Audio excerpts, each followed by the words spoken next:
Hi guys, David Coffey here. Want to take a few minutes to go over a presentation that I gave almost a year ago at a leadership meeting here at the shop.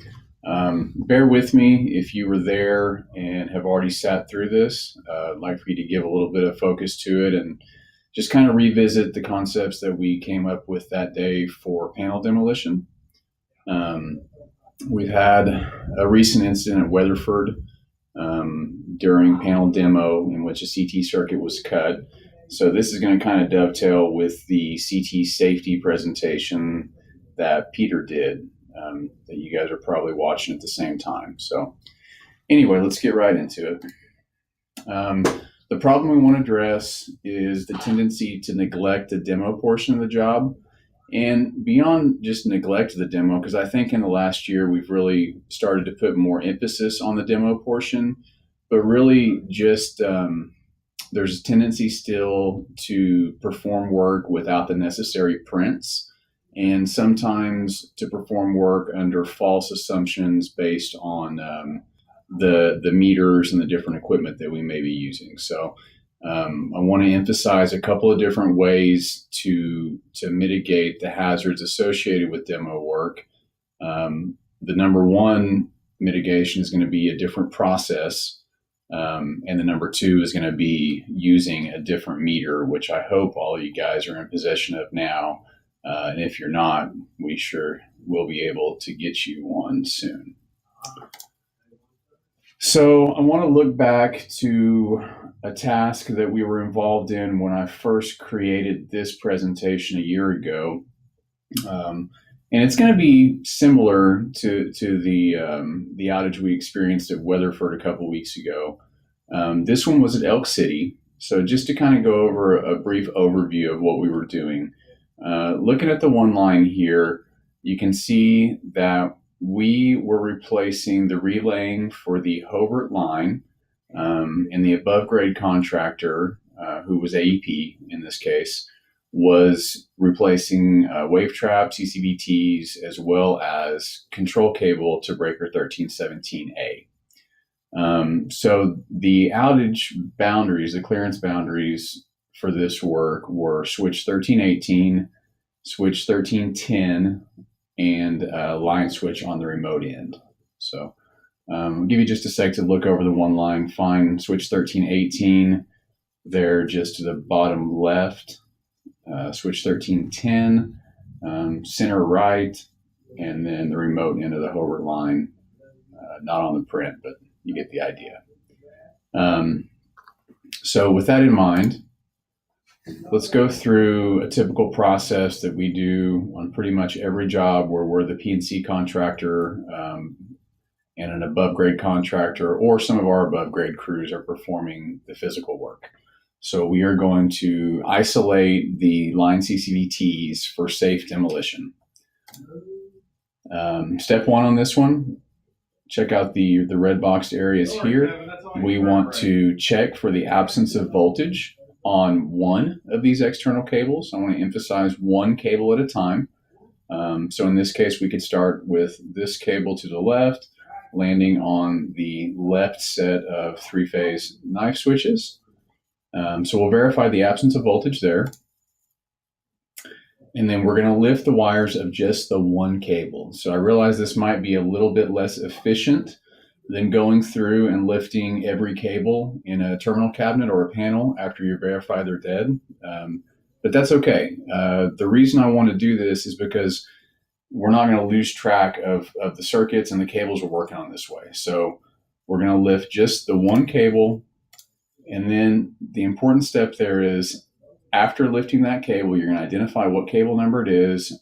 You're going to figure out what prints it's on, and then you're going to go to the other end of that cable, verify cable number, verify with the print that cable number should be where you found it, and you're going to lift it at that end. So what we did is we found it at the source, which was the CCVTs. These are secondary potential circuits sourced from the CCVTs. We checked that they were de-energized, lifted from the source end, and then directly went to the other end and lifted at the destination, wherever that may be. So If you were continuing on from there, if it went to multiple destinations, you could continue on from where they came into the house to the other destinations because you've already lifted at the source.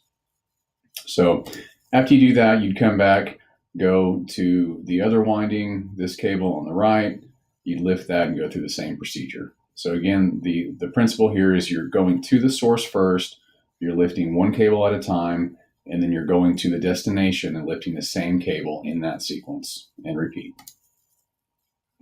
One little trap here that we run across, the heater circuit. Sometimes it's sourced from the secondary potential. Most generally, it's going to be sourced from an AC panel. So we'd want to go and find the source for that. Again, the same principle, looking for the source of a circuit. So we'd find the AC breaker for that heater circuit, de-energize there, lift the cable, and then come to the PT cabinet and lift it here.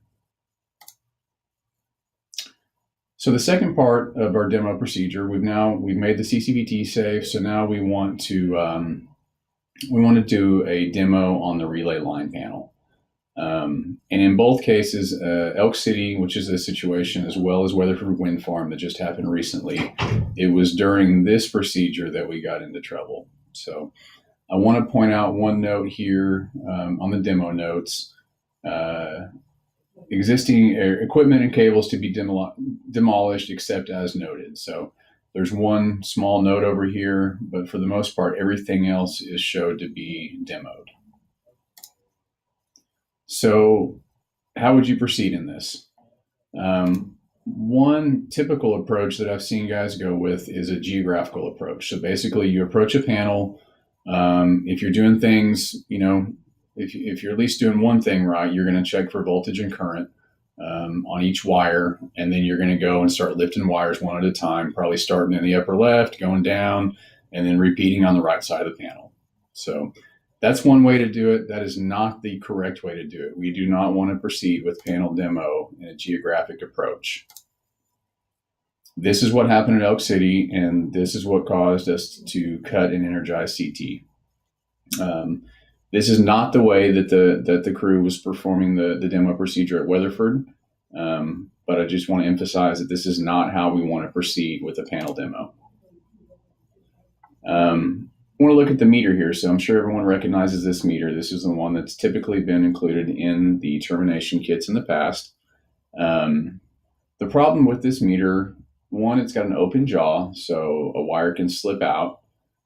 Two, there's no zero function. So with all the ambient electrical noise in the substation, we don't have a way to zero out a current or current reading. Really, is what we're concerned with this meter, and also the resolution. So in the case of Elk City, we were looking at a bushing current transformer ratio was set at 1200 to 5.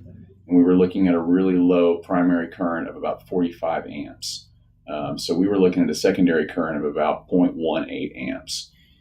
Weatherford was a similar situation. I think they were at a 2000 to 5 CT ratio, 30 to 40 amps primary. So again, right down at the 0.1 range for secondary current. So with the lower resolution of this meter being 0.1 amps, and the fact that, as you guys have surely noticed, when you turn this meter on and put it on amps, it almost always shows 0.1 amps when you're in a substation. It hardly ever shows zero. So if you go and clamp on a wire with this and see 0.1, you're probably thinking from experience that it's dead. But in both the Elk City and the Weatherford situation, that was not the case. So solution here for the equipment problem is going to be going to a meter similar to this. So whether it be this meter, there's also the other X-Tech, I think it's 380950 or 940 model. It's the one that Bob Swanson has now in the warehouse that should be going out in the term kits. So if you're still operating with the old meter, please get with myself or Bob. We'll get you one of the new ones here. But the resolution is going to be higher.